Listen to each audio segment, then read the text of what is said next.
Hey guys, in this video we're going to go over the vital signs in Japanese. I'll go over the main terminology of the vital signs in medical Japanese, with tips on how to remember the words in kanji. So let's get straight into it. So the first vital sign I have is respiratory rate, which in Japanese is kokyusu. Now I've broken down the word into two, as understanding the individual kanji to make up the word helps you understand what the word means, and gives you clues on what the word is, making it easier to remember. So the first part of the term is kokyu, which is respiration, followed by the kanji su, which means number, together making a respiration number, or kokyusu, which is a respiratory rate. I've now got a couple conditions you may encounter when measuring a respiratory rate. So I first have tachypnea, which is a fast respiratory rate, and the Japanese word for this is hinkokyu. Breaking the word down, we first have the kanji hin, which is a kanji and common prefix encountered in medical Japanese to mean frequent. This is followed by the word kokyu, which we covered earlier, meaning respiration, together making frequent respiration, or hinkokyu, which is tachypnea. The next condition is bradypnea, which is a decreased respiratory rate, and the word for this in Japanese is jokokyu.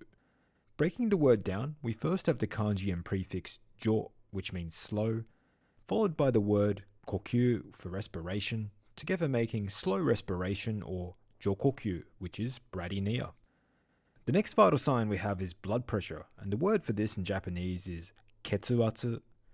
Breaking the word down, we first have the kanji ketsu, which means blood, followed by the kanji atsu, which means pressure, together making ketsuatsu, which is blood pressure.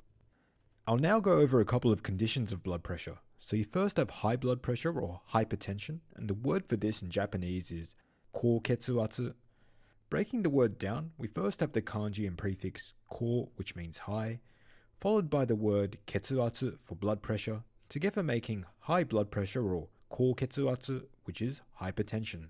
We also have low blood pressure or hypotension, and the word for this in Japanese is teiketsuatsu. Breaking the word down, we first have the kanji and prefix te for low, followed by the word ketsuatsu for blood pressure, together making teiketsuatsu, or low blood pressure, which is hypotension. The next vital sign is pulse rate, which in Japanese is myakuhakusu. Breaking the word down, we first have the word myaku, which means pulse, followed by the kanji su for number, together making pulse number, or myakuhakusu, which is a pulse rate. I'll now go over a couple conditions you may encounter when measuring a pulse rate. So we first have tachycardia, or a fast pulse rate, and the word for this in Japanese is hinmyaku. Breaking the word down, we first have the kanji and prefix hin, which we encountered earlier to mean frequent, followed by the kanji myaku, which means pulse, together making frequent pulse, or hinmyaku, which is tachycardia. We also have bradycardia, or a slow pulse rate, and the word for this is jomyaku. Breaking the word down, we first have the kanji and prefix jo for slow, followed by the kanji myaku for pulse, together making slow pulse, or jomyaku, which is bradycardia. The next vital sign is body temperature, and the word for this in Japanese is taion. Breaking the word down, we first have the kanji tai for body, followed by the kanji on for temperature, together making body temperature, or taion. I've now got a couple conditions you may encounter when measuring body temperature. So we first have a fever, which in medical Japanese is hatsunetsu. Now casually you often just use the word netsu in informal conversation to mean fever, but in a medical setting, the terminology used for fever is hatsunetsu. So breaking the word down, we first have the kanji hatsu for discharge, followed by the kanji netsu for heat, together making discharge heat, or hatsunetsu, which is a fever. We also have hypothermia, or low body temperature, and the word for this in Japanese is teitaionsho. Breaking the word down, we first have the kanji and prefix te for low, followed by the word taion for body temperature, and ending with the kanji and suffix sho for symptoms, together making low body temperature symptoms, or teitaionsho for hypothermia.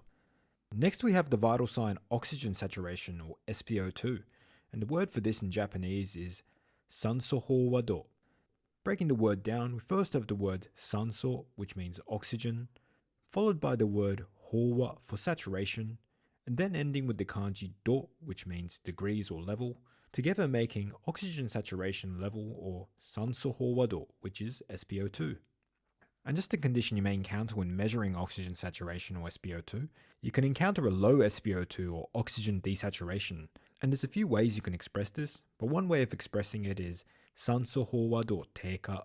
Now breaking down the word, we first have the word for oxygen saturation, sanso howa do, followed by the word teika, which means decrease or decline, together making oxygen saturation decline or SpO2 decline, or sanso howa do teika, which is oxygen desaturation. You can also sometimes encounter people just saying SpO2 teika to mean oxygen desaturation.